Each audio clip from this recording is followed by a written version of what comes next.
Deuxième Chronique, chapitre 17, versets 3 et 4. L'Éternel était avec Josaphat, parce qu'il suivait les voies de David, son prédécesseur, et ne recherchait pas les Baals, mais recherchait le Dieu de son père, et marchait selon ses commandements, et non selon les pratiques d'Israël. Ce verset met l'accent sur la fidélité de Josaphat à Dieu et son refus de suivre l'idolâtrie des autres royaumes. Deuxième Chronique 17, verset 5.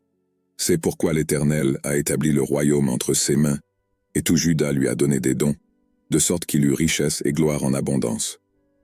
Grâce à l'obéissance de Josaphat, Dieu bénit son règne de prospérité et de succès. Deuxième Chronique 17, verset 6. Et son cœur s'est élevé dans les voies de l'Éternel. De plus, il a enlevé les hauts lieux et les idoles de l'Achéra de Juda. Ce verset montre l'engagement de Josaphat à éliminer l'idolâtrie du royaume de Juda et à ne rechercher que Dieu. Deuxième Chronique 17, verset 10.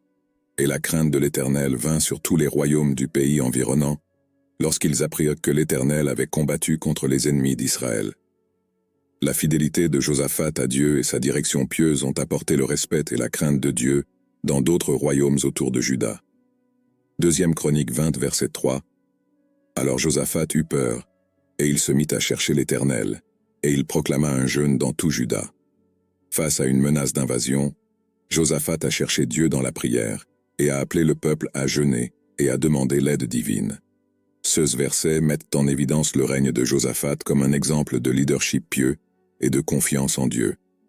Il chercha Dieu, supprima l'idolâtrie, et conduisit son peuple à suivre les voies du Seigneur, ce qui provoqua des bénédictions et la crainte de Dieu dans son royaume.